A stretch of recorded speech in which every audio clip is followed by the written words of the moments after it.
Welcome to The Explainer. I am absolutely thrilled you're tuning in today because we're tackling a topic that literally touches every single one of us: budgeting for beginners. Our core goal today is incredibly straightforward, but man, is it powerful. We're going to figure out how to take total control of your money so it finally stops controlling you. We're stripping away all the financial jargon, looking at the cold hard facts, and building a simple money plan that absolutely anyone can follow. So have you ever reached the end of the month, looked at your bank app, and literally asked yourself, wait, where did all my money go? Look, if you're nodding your head right now, I want you to know you are absolutely not alone. That creeping financial anxiety, that feeling of working incredibly hard every single day but still feeling like you're just barely treading water, that is a daily reality for millions of people. And the real reason they struggle usually isn't because they don't earn enough. It's simply because they lack a clear, intentional plan for what they do earn. Okay, let's dive into this. We've got 5 main stops on our financial road trip today. First up, where did my money go? Second, your financial GPS. Third, track your cash flow. Fourth, the 50-30-20 rule. And finally, build your safety net. Stop number 1. Where did my money go? The danger of the drift. We all know that horrible feeling where your paycheck just sort of vanishes into thin air by the end of the month. Well, to fix this drift, we first need to debunk a massive myth. A lot of people hear the word budget and instantly think cheap. They think it means giving up literally everything they love, but that's just not true. Budgets usually fail for these 4 very real reasons. People never actually track their spending. They spend their paycheck first and then just cross their fingers hoping to save whatever happens to be left over. They totally ignore small daily purchases. And they don't prepare for emergencies, so when life inevitably happens, it completely derails everything. Let's actually look a little closer at that third point, ignoring those small daily purchases. I like to call this the trap of the $5 weekday coffee. You know the feeling. You're standing at the cafe, you swipe your card for a $5 latte, and it doesn't feel like a financial disaster, right? It feels tiny, insignificant. We ignore it because our brains just don't register it as a major expense. And this brilliantly illustrates the real issue. Over a year, that harmless little $5 coffee every weekday, yeah, that adds up to over $1,200. Small expenses silently morph into massive ones over time. Seeing a number like that is pretty jarring for sure, but it is so important.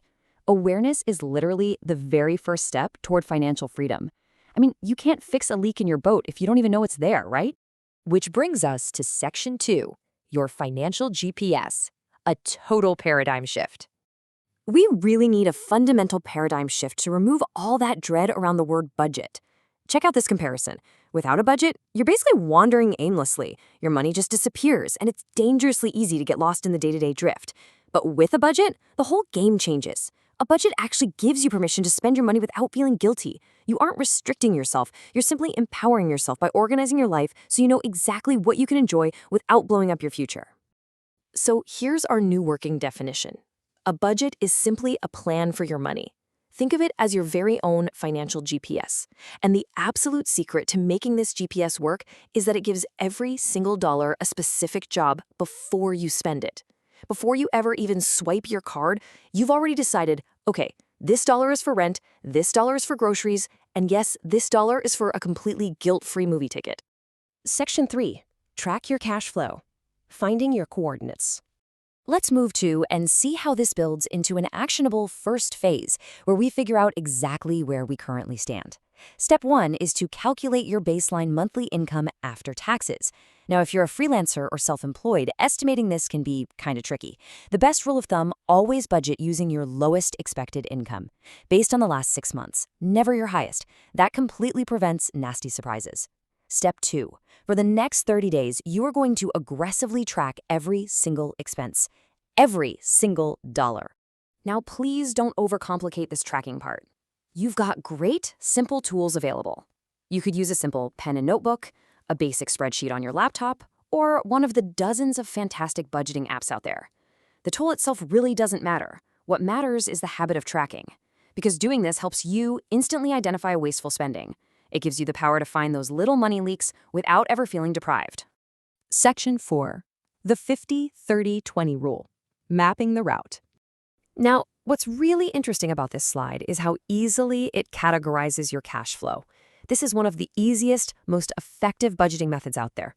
Your income gets cleanly divided into 3 distinct slices. 50% goes to your needs, 30% goes to your wants, and 20% is locked in for savings and debt. Let's break those slices down with some concrete examples. The largest chunk, that 50%, is for your essential needs. These are your absolute non-negotiables. We're talking about your rent or mortgage, your basic groceries, transportation to get to work, keeping the lights on with your utilities, and your insurance. Ideally, half of your after-tax income should cover these basic baselines. The next 30% is for your wants. This is your guilt-free spending bucket. Dining out with friends, that concert you're dying to see, a weekend getaway, or your streaming services. All of that fits right in here. And hey, quick reminder, if your current numbers don't fit perfectly into this 30% right out of the gate, that is totally okay. Progress is always better than perfection. The final 20% is strictly dedicated to securing your future and eliminating past debts. This is where you find your emergency savings, where you put money into investments and retirement, and where you aggressively pay down high-interest credit cards. Think of this 20% as you directly paying, well, your future self. And our final stop, Section 5, build your safety net, carrying a spare tire. Life is incredibly unpredictable. Cars break down, medical bills pop up out of nowhere, and without savings, those emergencies instantly turn into crippling debt. Think of this safety net like carrying a spare tire. Building it takes time, so here's a highly realistic timeline to walk you through it.